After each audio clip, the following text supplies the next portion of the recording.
ధనవంతులను ధనవంతులుగా మార్చడానికి మరియు ధనవంతులుగా ఉండడానికి సహాయపడే సూత్రాలు ఏవి? డబ్బు సంపాదించాలనే కోరికలో తప్పు ఏమీ లేదు.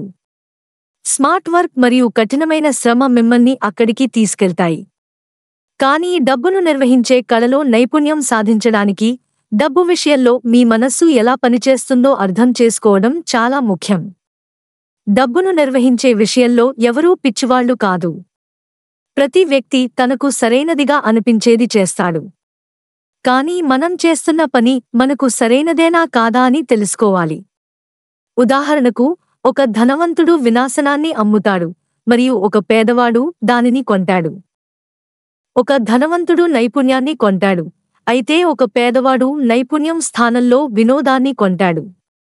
ఒక ధనవంతుడు సమయాన్ని కొంటాడు, అయితే ఒక పేదవాడు తన సమయాన్ని అమ్మేస్తాడు. ఒక ధనవంతుడు తన పురోగతిపై పెట్టుబడి పెడతాడు, అయితే ఒక పేదవాడు తన సౌకర్యంపై పెట్టుబడి పెడతాడు. ఇదే మనస్తత్వంలోని తేడా. ప్రపంచంలోని 1% ధనవంతులు మరియు మిగిలిన 99% పేదవాళ్ల మధ్య ఈ రోజు ఈ వీడియో సంపద మరియు ధనవంతుల రహస్యాలను వెల్లడిస్తుంది. కాబట్టి ఒక కథ ద్వారా ధనవంతుల సూత్రాలను అర్థం చేసుకుందాం. ఒక దట్టమైన అడవి, నిశ్శబ్ద వాతావరణం మరియు నది ఒడ్డున ఒక చిన్న కుటీరం. అక్కడ ఒక వృద్ధ సాధువు నివసించేవాడు. అతను సన్యాసం తీసుకునే ముందు ఈ నగరంలో అత్యంత ధనవంతుడైన వ్యక్తి. వ్యాపారంలో అపార విజయం సాధించిన తర్వాత అతను తన జీవితంలోని చివరి సంవత్సరాలను దైవభక్తి, ఆత్మజ్ఞానం మరియు సమాజ సేవలో గడపాలని నిర్ణయించాడు. అందుకే అతను తన సంపదను దానం చేసి సన్యాసిగా మారాడు. ఇప్పుడు నగరం బయట ఒక చిన్న అడవిలో నివసిస్తూ సన్యాస జీవనాన్ని అనుసరిస్తున్నాడు. ఒక ఉదయం అతను కుటీరంలో కళ్ళు మూసుకుని కూర్చున్నప్పుడు ఒక యువకుడు అతని వద్దకు వణుకుతూ వచ్చాడు. అతని పరిస్థితి దయనీయంగా ఉంది. చిరిగిన బట్టలు, అలసిన ముఖం మరియు కళ్లలో ఒక వింత అస్థిరత. గురుదేవ్, అతను అన్నాడు, నేను నా గ్రామంలో అత్యంత పేదవాడిని. నేను ఎంత కష్టపడినా డబ్బు నిలకడగా ఉండదు. నేను ఎంత సంపాదించినా అంతా ఖర్చైపోతుంది. ప్రతి నెలాఖరులో నా పరిస్థితి అలాగే ఉంటుంది. ఆదాయం లేదు, పురోగతి లేదు. నా పరిస్థితి రోజురోజుకీ దిగజారుతోంది. దయచేసి నాకు ఒక మార్గం చూపించండి, తద్వారా నేను కూడా ధనవంతుడిని అవుతాను. సాధువు నవ్వుతూ అతన్ని కూర్చోమని సైగ చేసి ఇలా అన్నాడు, కుమారా, ధనవంతుడు కావడం కేవలం కష్టపడడం వల్ల రాదు, సరైన మనస్తత్వం మరియు సూత్రాలను అనుసరించడం వల్ల వస్తుంది. నేను నీకు అదే నియమాలను చెబుతాను. ఇవి నన్ను నగరంలో అత్యంత ధనవంతుడిని చేశాయి. జాగ్రత్తగా విను. మొదటి నియమం ధన ఆదాయం. చాలామంది ధనవంతుడు కావడానికి రహస్యం త్వరగా చాలా డబ్బు సంపాదించడం అని భావిస్తారు. నేను ఎక్కువ డబ్బు సంపాదిస్తే ధనవంతుడిని అవుతాను అని చాలామంది అంటారు. నీవు ఈ మాటలు ఎన్నోసార్లు విని ఉంటావు. కానీ ఆ వ్యక్తిని అడిగి చూడు, అతను ఎక్కువ డబ్బు ఆదా చేయగలిగాడా? బహుశా నీకు సమాధానం లేదు అని వస్తుంది. ఎందుకంటే నిజం ఏమిటంటే, ఒక వ్యక్తి ఎంత సంపాదిస్తాడో అంతే ఎక్కువ ఖర్చు కూడా చేస్తాడు. ప్రతి వ్యక్తి ఒకే రకమైన జీవనాన్ని గడుస్తాడు. పనికి వెళ్తాడు, డబ్బు సంపాదిస్తాడు, ఖర్చు చేస్తాడు, మళ్లీ పనికి వెళ్తాడు, డబ్బు సంపాదిస్తాడు, మళ్లీ ఖర్చు చేస్తాడు. చాలామంది కష్టపడి పనిచేస్తారు, కానీ వారి ఆదాయం 0. ఎవరైనా ధనవంతుడు కాగలడు, కానీ షరతు ఏమిటంటే దీర్ఘకాలం పాటు ప్రణాళికాబద్ధంగా ఆదా చేయాలి. ఆదాయ సూత్రం చెబుతుంది, మనం ప్రతి నెలా కనీసం 10% మన ఆదాయంలో ఆదా చేయాలి. మన ఆదాయం 5,000 అయినా లేక 5 లక్షలు అయినా మనం ఆదా చేయాల్సిందే. ఆదా చేయనివారు, నా ఆదాయంతో ఖర్చులు కూడా కష్టంగా సరిపోతాయి, ఆదా ఎలా చేయగలను అని సాకులు చెబుతారు. వారి మాటలను నమ్మవద్దు. తరచూ చూస్తే ఒక వ్యక్తి వద్ద ఎంత ఎక్కువ డబ్బు ఉంటే అంత ఎక్కువ అప్పు కూడా ఉంటుంది. ఎందుకంటే వ్యక్తి ఎంత ఎక్కువ సంపాదిస్తాడో అంత ఎక్కువ ఖర్చు కూడా చేస్తాడు. దీనివల్ల అప్పు మరియు రుణం పెరుగుతుంది. ఈ అప్పును తీర్చడానికి అతను రోజూ పనిలోనే ఉంటాడు. ఎక్కువ పని చేయడం వల్ల ఒత్తిడి వస్తుంది. దీనివల్ల అతని స్వభావం చిరాకుగా మారుతుంది. ఇది అతని సంబంధాలు మరియు ఆరోగ్యంపై చెడు ప్రభావం చూపుతుంది. అప్పు మనిషిని బానిసగా మారుస్తుంది. అందుకే డబ్బును మనం మన అనైతిక కోరికలను తీర్చడానికి కాకుండా మన అవసరాలను తీర్చడానికి ఉపయోగించాలి. మనం డబ్బు ఆదా చేయడం నియమంగా స్వీకరించిన రోజు నుండి ధనవంతుడు కావడానికి మొదటి అడుగు పడుతుంది. ప్రతి నెలా మన ఆదాయంలో 10% ఆదా చేయడం అనేది చెట్టు అవ్వడానికి చిన్న విత్తనాలను నాటడం లాంటిది. ఆదా చేసిన ప్రతి నాణెం అనేది సంపద చెట్టును పెంచే విత్తనం. కానీ గమనించండి, ప్రజలు తమ సంపద చెట్టుకు తామే శత్రువులు. మీలో ఆత్మసంయమనం, ఆత్మనియంత్రణ లేకపోతే మీ సంపద విత్తనాన్ని చెట్టుగా మారకముందే తినేస్తారు. ఎందుకంటే ఈ ప్రపంచం మొత్తం మీ డబ్బును లాగేసుకోవాలని కోరుకుంటుంది. మీరు ప్రపంచం చూపించే ఆకర్షణల నుండి మిమ్మల్ని కాపాడుకోగలిగితే మీ భవిష్యత్తు అద్భుతంగా ఉంటుంది. రెండవ నియమం, డబ్బు దుర్వినియోగం నుండి తప్పించుకోండి. మొదటి నియమంలో మీరు డబ్బును ఎలా ఆదా చేయాలో నేర్చుకున్నారు. ఇప్పుడు మీ డబ్బును ఎలా సద్వినియోగం చేయాలో నేర్చుకుందాం. మనం ధనవంతుడు కావాలనే కోరికతో డబ్బు ఆదా చేయడం ప్రారంభించినప్పుడు లోభం మరియు భయం మనపై ఆధిపత్యం చెలాయిస్తాయి. లోభం మనకు డబ్బుతో కొనగలిగే అందమైన వస్తువుల గురించి ఊహించేలా చేస్తుంది. మనం మన స్నేహితులు, బంధువులు, ఇరుగుపొరుగు వారు ఆ వస్తువులను కొంటున్నట్లు చూస్తాం మరియు మనం కూడా మన డబ్బును అలా ఖర్చు చేయాలని ఆలోచిస్తాం. మనం కూడా అందమైన మరియు ఖరీదైన వస్తువులను కొనాలని, స్నేహితులకు, ఇరుగుపొరుగు వారికి చూపించాలని అనుకుంటాం. చాలామంది ఈ చూపించే మరియు లోభం యొక్క మాయాజాలంలో చిక్కుకుపోతారు మరియు తమ ఆదా చేసిన డబ్బు విత్తనాన్ని కొద్దిపాటి సౌకర్యం మరియు 1-2 రోజుల కోసం నాశనం చేస్తారు. గుర్తుంచుకోండి, ధనవంతుడు కావడానికి కేవలం ఆదా చేయడం సరిపోదు. దానిని సురక్షితంగా ఉంచడం మరియు పెంచడం కూడా అవసరం. ధనవంతుడి ఆలోచన గల వ్యక్తి ఆదా చేసిన డబ్బును సద్వినియోగం చేస్తాడు, అంటే దానిని పెట్టుబడి పెడతాడు. అయితే మూర్ఖమైన వ్యక్తి విలాసవంతమైన వస్తువులను కొనడంలో తన సంపద విత్తనాన్ని నాశనం చేస్తాడు. ఖరీదైన వస్తువులు కొనడం, కుటుంబంతో గడపడం, తనకు ఇష్టమైన జీవన శైలిని గడపడం మంచిదే. కానీ సంవత్సరం పొడవునా ఆదా చేసిన డబ్బును ఒక్కసారిగా ఖర్చు చేయడం ఏమాత్రం మంచిది కాదు. 05-59 చాలామంది కొన్ని క్షణాల సంతోషం కోసం తమ సంపద భవనాన్ని పడగొట్టేస్తారు మరియు వారి ధనవంతుడు కావాలనే కలగానే మిగిలిపోతుంది. మూడవ నియమం, సరైన పెట్టుబడి పెట్టండి. పెట్టుబడి అనేది భయంకరమైన పదంగా అనిపిస్తుంది. ఇది మన డబ్బును మింగేసే భూతంలా కనిపిస్తుంది. కానీ అలాంటిది ఏమీ లేదు. మనం ఆదా చేసిన డబ్బును పెట్టుబడి పెట్టకపోతే ఆ డబ్బు మనకు మరింత డబ్బును ఎలా సంపాదించి ఇస్తుంది? ధనవంతుడు కావడానికి నియమం ఏమిటంటే మీ డబ్బును పనిలో పెట్టండి. ఆ తర్వాత వచ్చిన లాభాన్ని కూడా పనిలో పెట్టండి. అప్పుడు మాత్రమే ఆ డబ్బు పెద్ద సంపదగా మారుతుంది. నీరు, ఎరువు, సూర్యకిరణాలు లేకుండా మొక్క ఎలా చనిపోతుందో అలాగే మన డబ్బును సరైన చోట పెట్టుబడి పెట్టకపోతే ద్రవ్యోల్బణం పెరగడం వల్ల కాలక్రమేణా దాని విలువ తగ్గిపోతుంది. అయితే పెట్టుబడి పెట్టేటప్పుడు ఒక చిన్న విషయం గుర్తుంచుకోండి, మీ పెట్టుబడిపై ఎంత లాభం వస్తుంది. మీరు చేసిన పెట్టుబడి ద్రవ్యోల్బణ రేటు కంటే తక్కువ లాభం ఇస్తే ఆ పెట్టుబడి సరైనది కాదు. పెట్టుబడి అంటే ద్రవ్యోల్బణ రేటు కంటే ఎక్కువ లాభం రావడం. మీ మూలధనం యొక్క భద్రతతో పాటు ఎక్కడ ఎక్కువ లాభం కనిపిస్తే అక్కడ పెట్టుబడి పెట్టవచ్చు.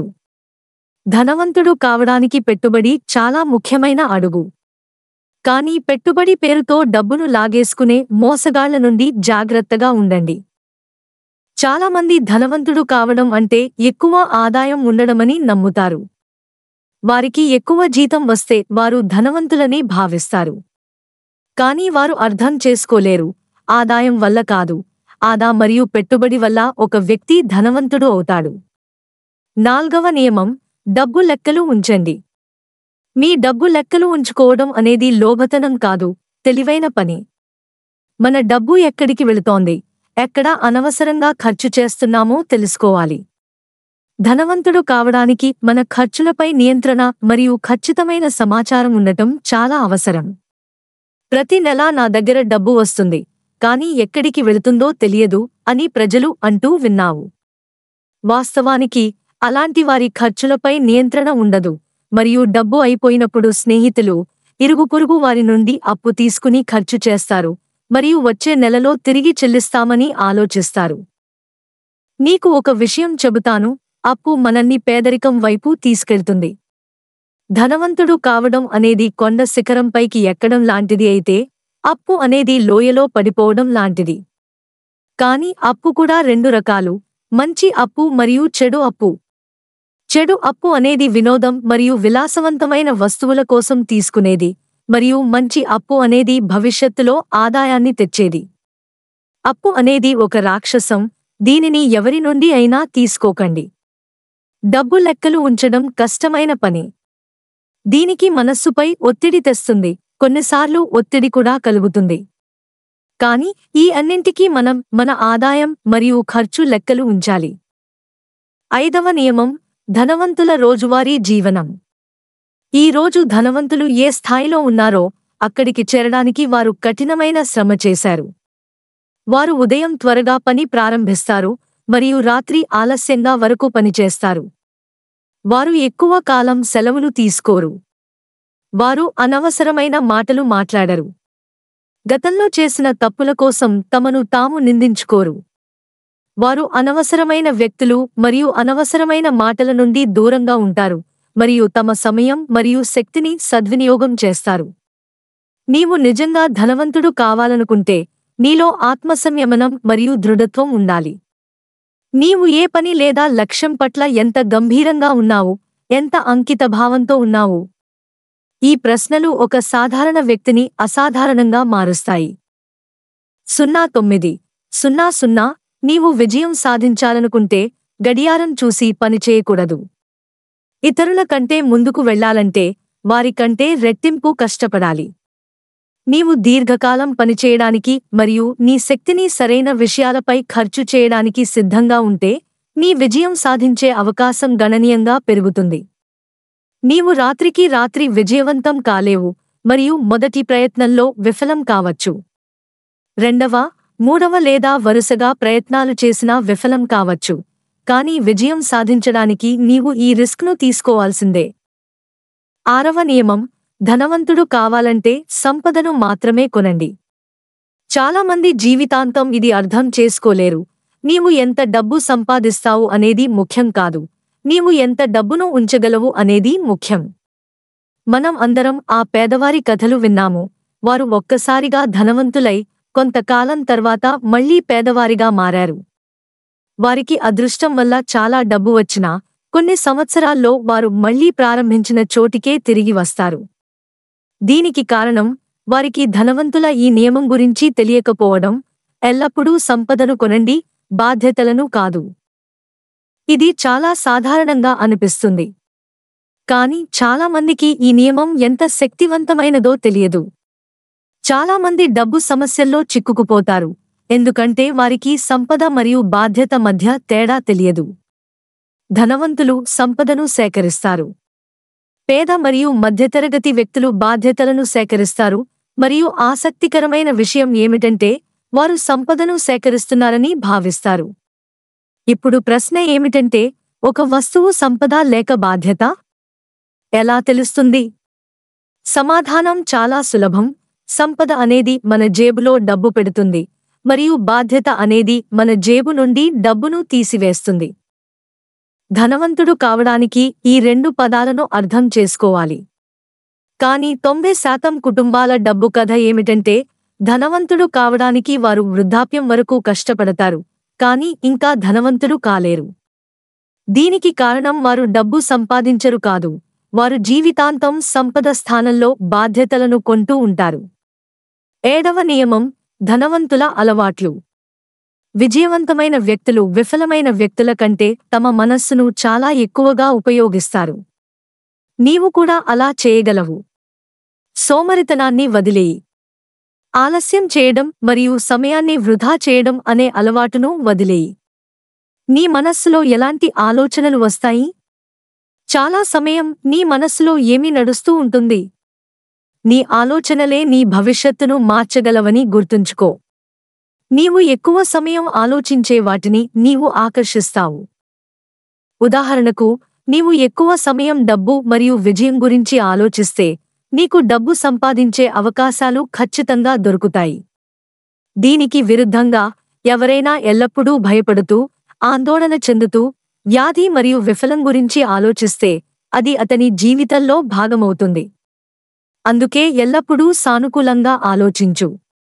నీ ఆలోచనలపై నియంత్రణ ఉంచు. ప్రతికూల ఆలోచనలను ఎప్పటికీ వదిలేయి. అభ్యాసం మరియు పునరావృత్తి ద్వారా నీ మనస్సు సానుకూల విషయాలను మాత్రమే ఆలోచిస్తుంది మరియు నీవు గతంలో కంటే ఎక్కువ సంతోషంగా మరియు విజయవంతంగా భావిస్తావు. ఈ నియమం చాలా సరళమైనది. విజయవంతమైన వ్యక్తులు నిద్రలో లేదా మేల్కొని ఉన్నప్పుడు కేవలం వారికి కావాల్సిన వాటి గురించి మాత్రమే ఆలోచిస్తారు. ప్రతిరోజూ, ప్రతి నిమిషం విజయవంతమైన వ్యక్తులు తమకు కావాల్సిన వాటిని సాధించడం గురించి ఆలోచిస్తారు మరియు అందుకే వారు ఎల్లప్పుడూ తమ లక్ష్యాలకు చేరుకునే నిర్ణయాలు తీసుకుంటారు. 8వ నియమం, కావాల్సిన సంపదకు చేరుకోవడానికి 6 సూత్రాలు. మొదటి సూత్రం, నీవు పొందాలనుకునే డబ్బు మొత్తాన్ని మనస్సులో నిలుపుకో. నేను ధనవంతుడు కావాలనుకుంటున్నాను అని చెప్పడం సరిపోదు.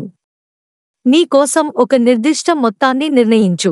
రెండవ సూత్రం, ఆ డబ్బుకు బదులుగా నీవు ఏ సేవ లేదా పని ఇవ్వడానికి సిద్ధంగా ఉన్నావో చూడు. ఏమీ ఇవ్వకుండా ఏదైనా పొందడం అనేది లేదు. మూడవ సూత్రం, నీవు ఆ మొత్తాన్ని ఎప్పటివరకు కావాలనుకుంటావో ఒక నిర్దిష్ట సమయ పరిమితిని నిర్ణయించు. నాల్గవ సూత్రం, నీ లక్ష్యానికి చేరుకోవడానికి ఒక మంచి ప్రణాళికను రూపొందించు మరియు ఆ ప్రణాళికపై వెంటనే పని ప్రారంభించు, నీవు సిద్ధంగా ఉన్నా లేకపోయినా. 5వ సూత్రం, ఇప్పుడు పైన చెప్పిన ఈ 4 సూత్రాలను సంక్షిప్తంగా, స్పష్టంగా వ్రాసుకో. నీవు కావాలనుకునే మొత్తం, సమయ పరిమితి, బదులుగా నీవు ఏమి ఇవ్వబోతున్నావు మరియు ఆ మొత్తాన్ని పొందడానికి నీ ప్రణాళిక ఏమిటో వ్రాయి. 6వ సూత్రం, ఇప్పుడు నీ ఈ సందేశాన్ని బిగ్గరగా చదవు. రోజూ 2 సార్లు, ఒకసారి రాత్రి నిద్రపోయే ముందు మరియు ఒకసారి ఉదయం లేచిన తర్వాత. నీవు దీనిని చదివేటప్పుడు ఆ మొత్తం నీ దగ్గర ఉన్నట్లు చూసి నమ్ము. ఈ 6 సూత్రాలలో చెప్పిన సూచనలను పాటించడం చాలా అవసరం. ఆ వ్యక్తి అన్నాడు, కాని ఆ మొత్తాన్ని పొందకుండా నాకు దానిని నా దగ్గర ఉన్నట్లు భావించడం సాధ్యం కాదు. సాధువు అన్నాడు, ఇక్కడే నీ జ్వలించే ఇచ్ఛాశక్తి ఉపయోగపడుతుంది. నీవు నిజంగా ఆ మొత్తాన్ని కావాలనుకుంటే ఆ కోరిక ఒక జననంగా మారుతుంది మరియు నీవు నిన్ను నీవు ఒప్పించడంలో ఇబ్బంది పడవు. ధనం పట్ల స్పృహ కలిగిన వారు మాత్రమే సంపదను సృష్టించగలరు.